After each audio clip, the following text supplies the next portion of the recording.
लोकसभा चुनाव सर पर है और राजनीतिक गोटियां अपने अपने हिसाब से शतरंज की बिसात पर बिछाए जाने लगे हैं। कोई भी गतिविधि ऐसी नहीं हो रही जिसका सीधे राजनीति से कनेक्ट न हो।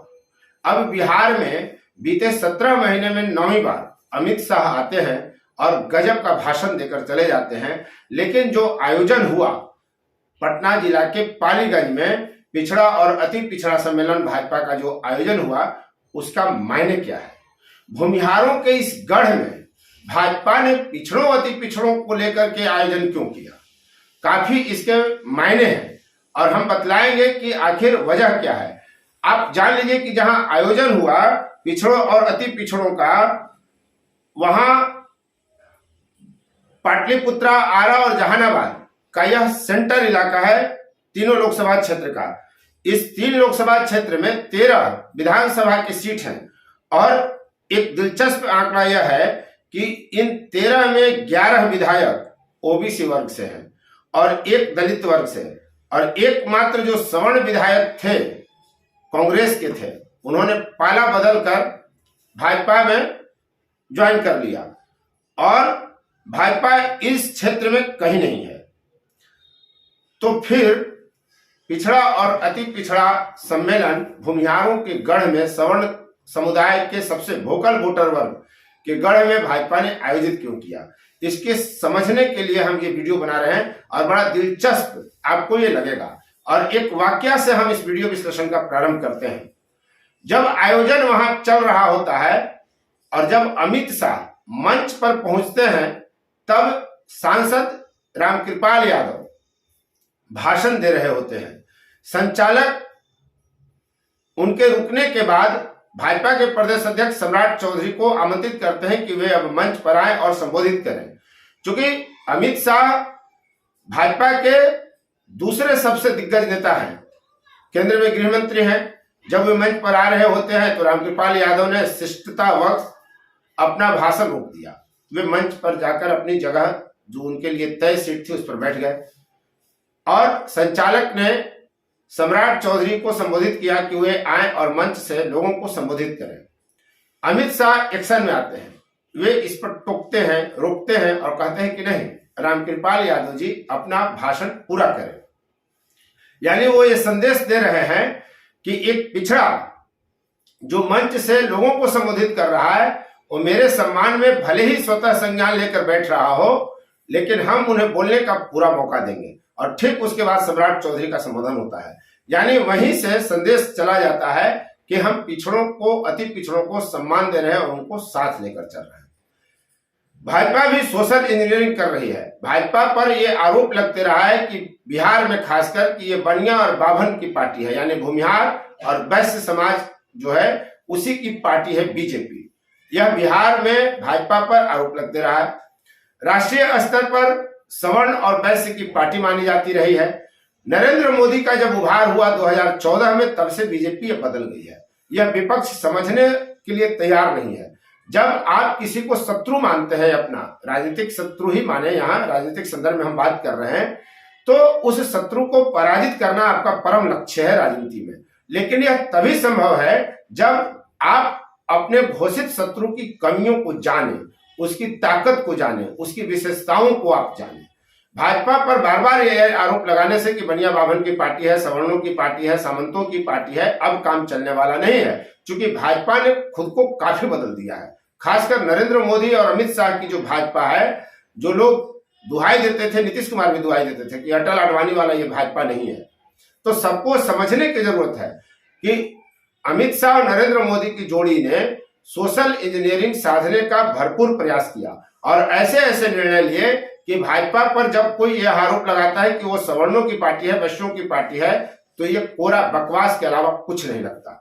अभी राज्यसभा में जो बिहार से भेजे गए भीम सिंह चंद्रवंशी, धर्मशिला गुप्ता, दोनों ईबीसी से हैं। धर्मशिला गुप्ता वैश्य भी हैं। विधान परिषद के लिए ईबीसी के ही 2 व्यक्ति को भेजा गया।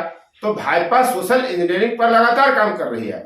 विपक्ष सोशल इंजीनियरिंग के नाम पे भाजपा को घेर रही है। जैसे ठीक वैसे ही कि धर्म के काम करने के लिए भाजपा आगे रहती है।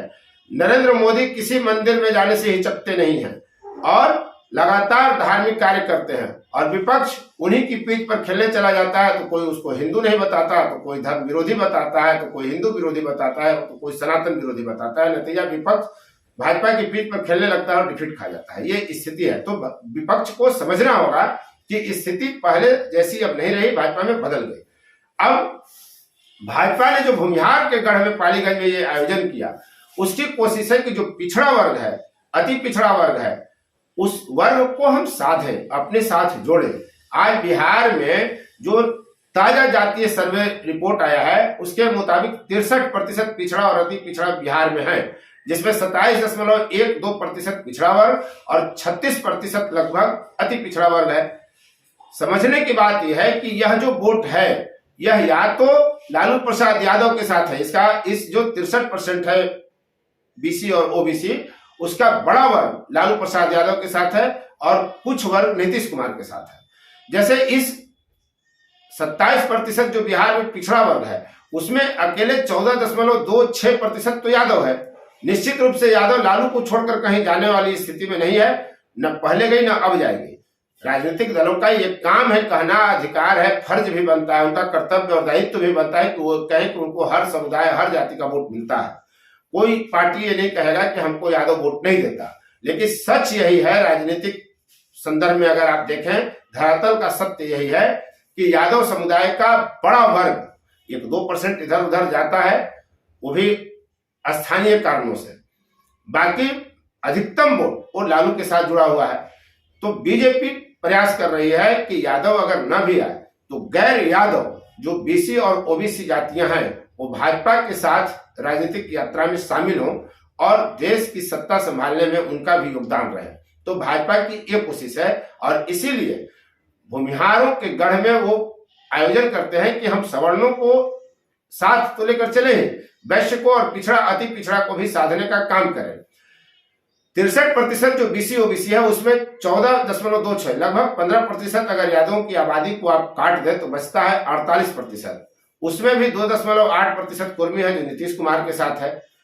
रह गया कोयरी की बात, यानी कुशवाहा जाति जो है 4.2% बिहार में, वो किसके साथ है, यह एक अलग मुद्दा है। हालांकि कुछ राजनीतिक प्रेक्षक लव कुश के नाम पर बहाने नीतीश कुमार के साथ कुशवाहा को जोड़ते हैं, लेकिन धरातल पर आप जाएं तो कुशवाहा जाति एक ऐसी है जो पॉकेटवार वोट करती है। यानी जहां कुशवाहा कैंडिडेट है वहां वो कुशवाहा कैंडिडेट को ही वोट देता है। यह और बात है कि वो कुशवाहा राजद से है कि माले से है कि भाजपा से है कि जदयू से है कि लोजपा से है कि कांग्रेस से है, यह उसके लिए मायने नहीं रखता है। लेकिन जहां कुशवाहा वोट प्रत्याशी नहीं है, वहां कुशवाहा वोट थोक में बीजेपी के पास जाता है। और जहां पक्ष विपक्ष और 2 या 3 प्रमुख प्रत्याशी कुशवाहा जाति के हैं, वहां कुशवाहा जीतते हुए प्रत्याशी के पक्ष में वोट पोल करता है। जो स्थानीय जातीय समीकरण होता है उससे यह तय होता है, या फिर जीत रहा होता प्रत्याशी को वोट देता है या फिर सीधे भाजपा के पाले में कुशवाहा चला जाता है। तो कुशवाहा को आप ठोक ठटा कर ये नहीं कह सकते कि वो जदयू के साथ है कि भाजपा के साथ है कि राजद के साथ है कि माले के साथ है कि कांग्रेस के साथ है। एक उसका मैंने फैक्ट है, इसको समझने की जरूरत है। एबीसी में तेली 2.81%, मल्लाह 2.6%, कांदू 2.21%, धानु 2.19%, यानी 9.74, लगभग 10% और जो अति पिछड़ी जातियां हैं उनको भी भाजपा साथ जोड़ने का प्रयास कर रही है। और भाजपा की पूरी कोशिश है, हमने आपको बहुत पहले फोर्थ व्यूज में दिखाया था कि भाजपा की बिहार में रणनीति होगी कि वो गैर यादव ओबीसी की राजनीति करे, बीसी की राजनीति करे, और वही भाजपा कर रही है।